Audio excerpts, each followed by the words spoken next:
This story is about a woman who sat in ashes, her hands blackened with soot, watching everything she'd built burn to the ground. 30 chickens, dead. Her livelihood, destroyed. A powerful woman's warning made real. Marry someone in 1 month, or accidents will keep happening. But Amelia had a secret she hadn't told anyone. She was already dying. 6 months to live without treatment that cost more than she'd earn in a lifetime. Then the stranger she'd saved from that dusty road said 4 words that changed everything.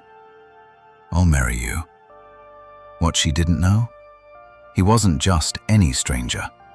He was heir to a billion-naira empire, hiding from a brother who wanted him dead. 2 broken people, both running out of time, both holding secrets that could save or destroy each other. What happens when ashes become the birthplace of miracles? "Try me," Funmi said coldly. "I have 1 month of patience left. 1 month for you to marry someone and remove yourself as a complication in my life. If you don't," she shrugged, "well, accidents happen, especially to people nobody cares about." She turned to leave, then stopped. "Oh, and Amelia? Those chickens you've been selling online? Very enterprising. It would be a shame if something happened to them. Food poisoning is so common in villages. People might stop buying from you.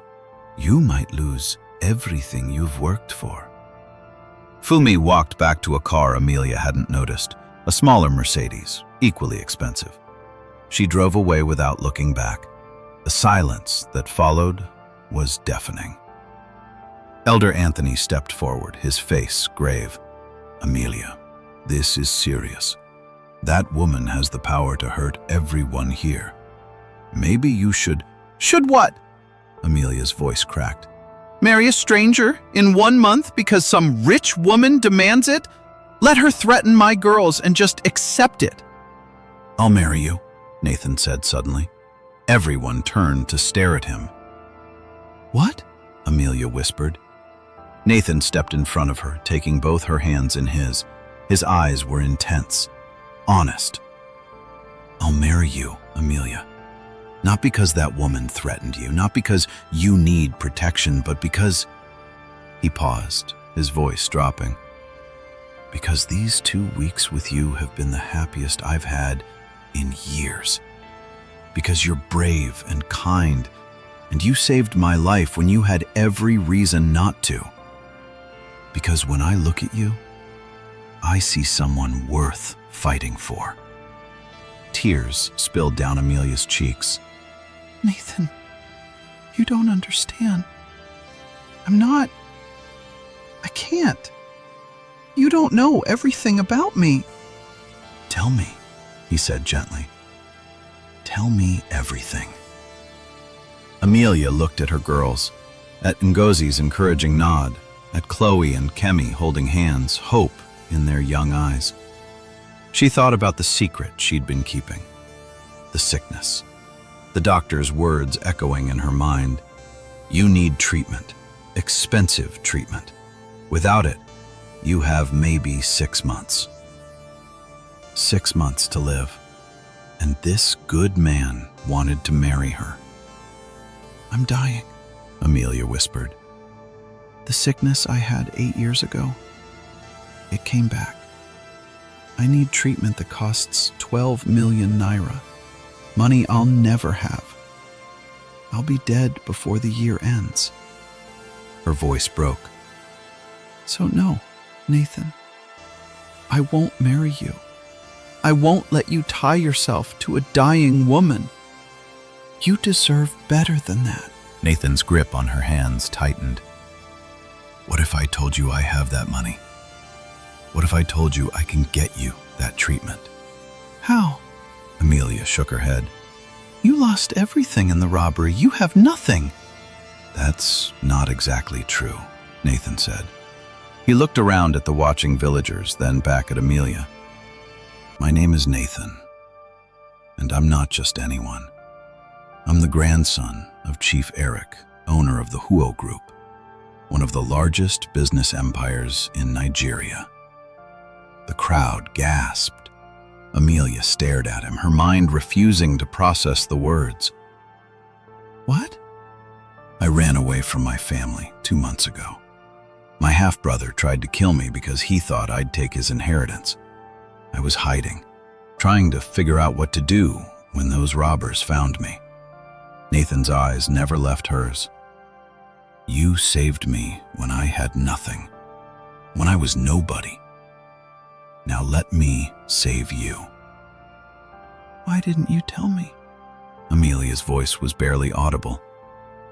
Because for the first time in my life, someone saw me as just Nathan. Not as an heir, not as a business opportunity, just as a person. He smiled sadly. Would you have treated me the same if you'd known I was rich? Amelia thought about it honestly. No, I would have been afraid. I would have kept my distance. Exactly, Nathan said. But now you know me, the real me. And I know you, the bravest woman I've ever met. He took a deep breath. So I'm asking again. Will you marry me? Not for protection, not because of threats, but because I'm falling in love with you, Amelia. And I hope, you might feel the same. Amelia's mind was spinning. This couldn't be real. Men like Nathan didn't fall in love with women like her, dying widows with 3 girls and nothing to offer. This had to be a pity, had to be. I need to think, she whispered. Take all the time you need, Nathan said gently. But please, let me get you that treatment first. Whether you marry me or not, please, let me save your life. Before Amelia could answer, Kemi screamed. They turned to see smoke rising from the chicken coop. Fire. Fumi had made good on her threat already. The chickens were all dead by morning. Amelia sat in the ashes of her coop, her hands black with soot, staring at the charred remains of the 30 birds she'd spent months raising. Nathan and the girls had managed to put out the fire before it spread to the house, but the damage was done, not just to the chickens, to her spirit. This is my fault, she whispered. I brought this on us. If I'd just agreed, if I'd just done what she wanted, then she'd know she could control you forever, Nathan said, sitting beside her in the dirt.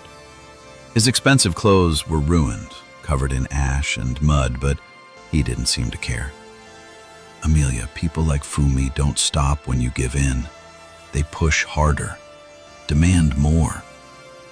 You did nothing wrong. My girls could have died. Amelia's voice broke.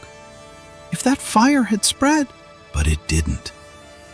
Ngozi limped over, her face exhausted but determined.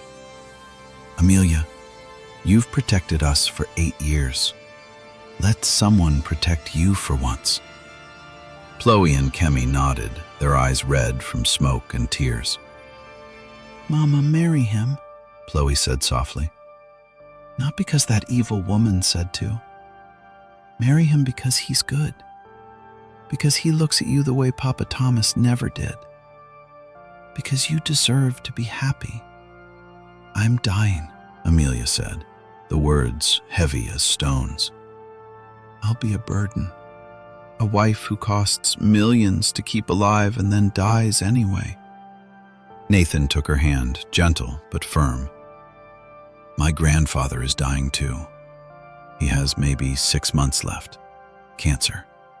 The same disease that took my grandmother.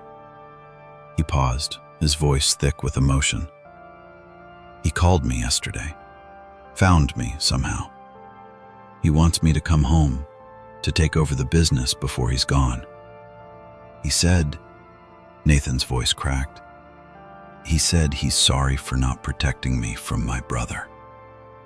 Sorry for not coming sooner. Are you going back? Amelia asked. Yes, Nathan said.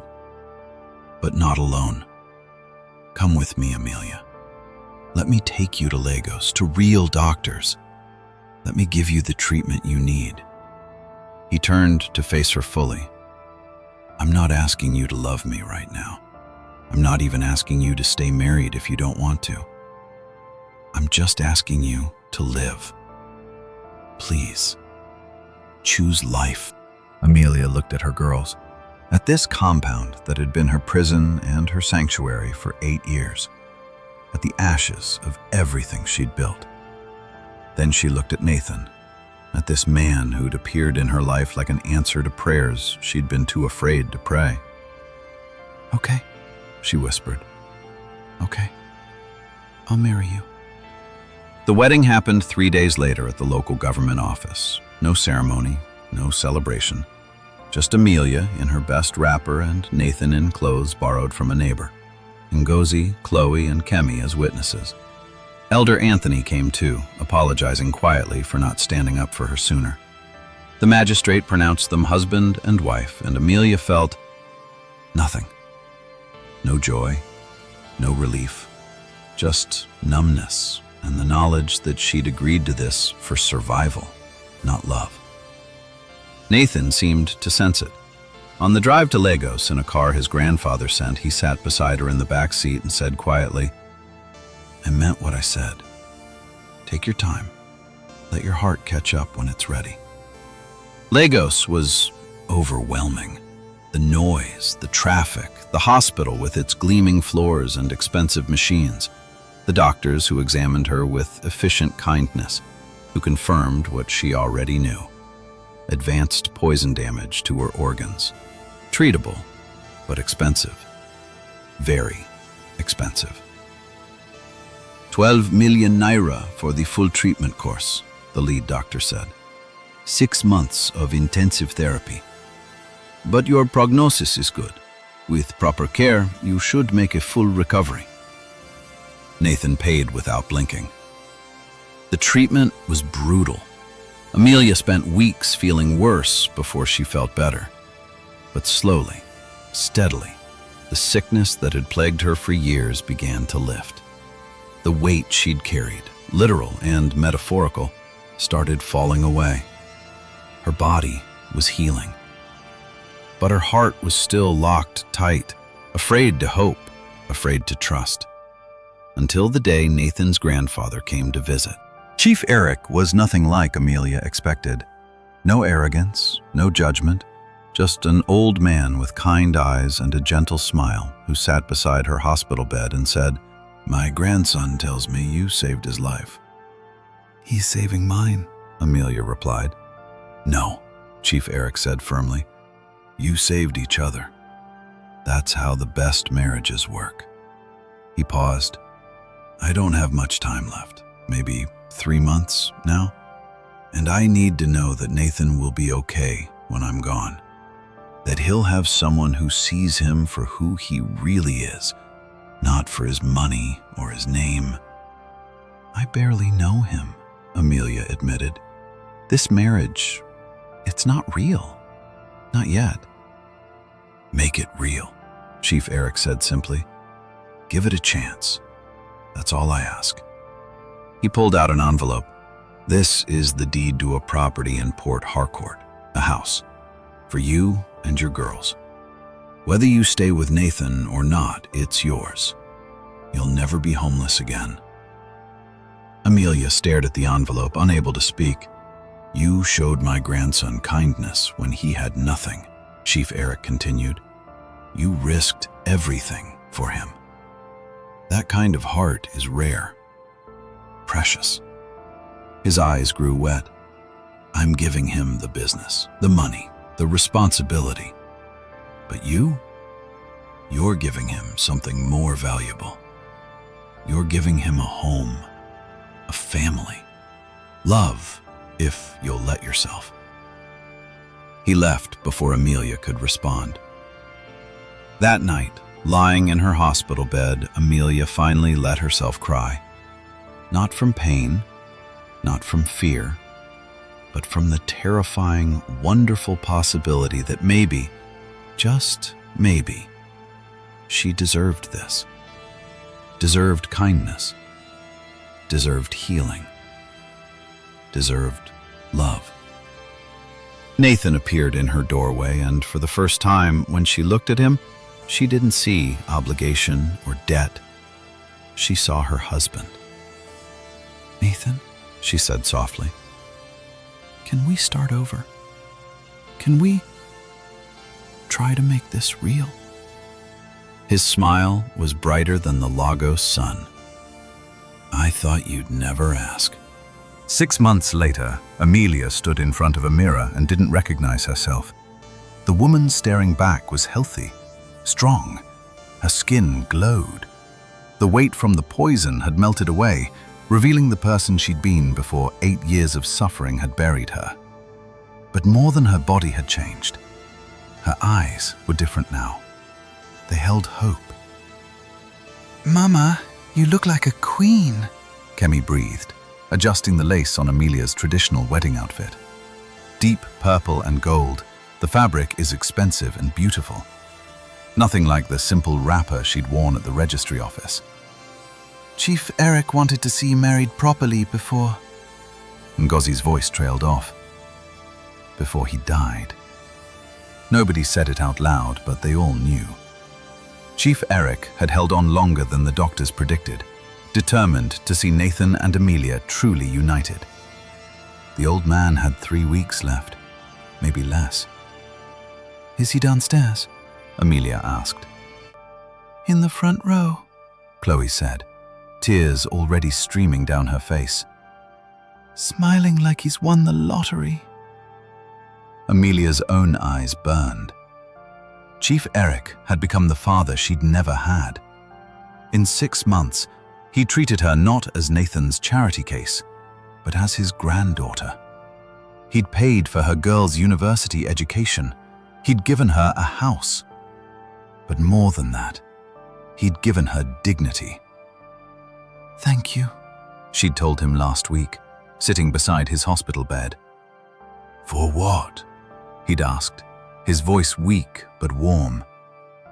"For seeing me, really seeing me, not as a poor village widow, just as Amelia." Chief Eric had squeezed her hand.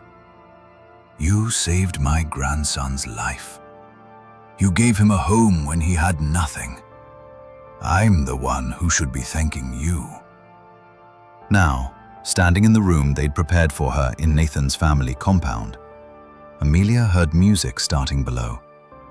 Traditional drums, voices singing. The wedding was beginning. Her real wedding. "Ready?" Ngozi asked, offering her arm. Amelia took it, and together they walked downstairs. The compound was transformed. Lights strung everywhere, tables loaded with food. Half the village had come from Port Harcourt. Faces she recognized mixed with those of Lagos business people in expensive clothes. Elder Anthony was present, looking uncomfortable. Even some of Thomas's family had come, shamefaced and quiet. But Amelia's eyes found only one person. Nathan stood at the front, wearing traditional attire that matched hers. When he saw her, his face lit up with such pure joy that Amelia's breath caught. This man loved her. Actually loved her. Not her potential, not what she could give him, just her. She'd spent 6 months learning to believe it. The ceremony was beautiful. Traditional and modern are mixed together. They exchanged vows in front of Chief Eric, who blessed them with tears running down his weathered face. They danced, they ate, they celebrated. And then, as the sun began to set, painting the Lagos sky in shades of orange and gold, Funmi arrived. The music stopped. Conversations died. Everyone turned to watch Thomas's wife walk into the compound, her expression cold and calculating as ever. Nathan moved to stand beside Amelia, his hand finding hers. "You don't have to talk to her," he murmured. "Yes, I do," Amelia said quietly. She'd been afraid of this woman for months, afraid of her threats, her power, her ability to destroy everything. but not anymore. She walked toward Fumi, her head high. "You came to my wedding," Amelia said. "I'm honored." Fumi's smile was thin. "I came to see if it was real, if you actually went through with it." She looked around at the celebration, at the obvious wealth and power Nathan's family commanded. "Congratulations. You traded up." "I didn't trade anything," Amelia said calmly. "I chose love. I chose life. I chose to stop being afraid of people like you." "People like me?" Funmi's eyes flashed. "I have power, Amelia. Real power. You could still what?" Nathan stepped forward, his voice quiet but firm. "Threaten my wife? Threaten my family? The Huo Group owns half the buildings your father's company wants to bid on next year. We control contracts your family needs to survive." He paused. "But I won't use that power. Because unlike you, I don't need to threaten people to feel strong." Fumi's face paled. "Go home to Thomas," Amelia said gently. "Build your life with him. But leave us alone. We're done being afraid of you." For a long moment, Fumi just stared. Then, without another word, she turned and left. The music started again, louder this time, celebratory. Chief Eric called Amelia over to his wheelchair. His breathing was labored now, each breath a struggle, but his smile was radiant. "You did it," he whispered. "You chose yourself. You chose happiness." "You taught me how," Amelia said, kneeling beside him. "You showed me I was worth choosing." "Promise me something," Chief Eric said, his hand trembling as it touched her cheek. "Promise me you'll take care of him. Nathan acts strong, but inside he's still that boy who was never chosen by his father, never protected by his family. He needs you, Amelia. Your strength, your love." "I promise," Amelia said, tears flowing freely now. "I promise I'll love him with everything I have." Chief Eric closed his eyes, still smiling. "Then I can rest now. My boy has a home. A real home. That's all I ever wanted for him." He died 3 days later, peacefully in his sleep, surrounded by family. At his funeral, Amelia stood beside Nathan and held his hand as he wept. She thought about the journey that had brought them here. The blood on the road, the shame she'd carried, the fear, the anger, the slow, painful journey toward healing. "Thank you," Nathan whispered during the burial, his voice broken. "Thank you for not leaving me to die on that road. Thank you for saving my life." Amelia squeezed his hand. "Thank you for saving mine." 1 year later, Amelia stood in her village compound, the one Chief Eric had given her, watching Chloe and Kemi help local women set up computers for online business training. Ngozi was teaching a class on social media marketing. The compound had become a learning center, helping village women earn money independently. Nathan's arm wrapped around her waist. "Happy?" he asked. "Yes," Amelia said, and meant it with her whole heart. She was healthy. Her girls were thriving. Her business was growing, and she was loved. Truly, deeply loved. "I have news," Nathan said, a smile playing at his lips. "The doctor called." Amelia turned to him, her heart skipping. They'd been trying for a baby for 3 months now, hoping to expand their family. "And?" "You're pregnant," Nathan whispered, his eyes shining with tears. "We're having a baby." Amelia's hands flew to her stomach, joy flooding through her so intensely she could barely breathe. A baby. A life she'd created not from duty or obligation, but from love. Real, honest love. She thought about the woman she'd been a year ago, broken, dying, convinced she was cursed. And she thought about the woman she was now, whole, alive, blessed beyond measure. "Sometimes," she said softly, looking up at Nathan, "the things that seem like endings are actually beginnings. The moment I found you bleeding on that road, I thought I was saving your life. But really, we were saving each other." Nathan kissed her forehead. "From that road to here. From strangers to family. From surviving to living. From ashes," Amelia whispered, remembering the burned chicken coop, the destroyed dreams, all the times she'd thought she couldn't go on, to beauty. Around them, women's laughter filled the compound. Children played. Life bloomed where there had once been only struggle. And in Amelia's heart, where shame and fear had lived for so long, there was finally, blessedly, only love. This is the end of the story, a story of resurrection. You watched a woman move from ashes to altars, from death sentences to pregnancy announcements, from village outcast to community leader. Amelia taught us that choosing life, even when death feels certain, opens doors we never imagined. Nathan showed us that true wealth is being loved for who you are, not what you own. Chief Eric reminded us that legacy isn't money. It's the homes we help others build. And together, they proved that two broken people can become each other's healing. The compound that once held shame now echoes with women's laughter, learning to build their own futures. From ashes came beauty. From endings came beginnings. If this story touched your heart, share it with someone drowning in their own ashes. Like, subscribe, and comment. What would you rebuild if you weren't afraid?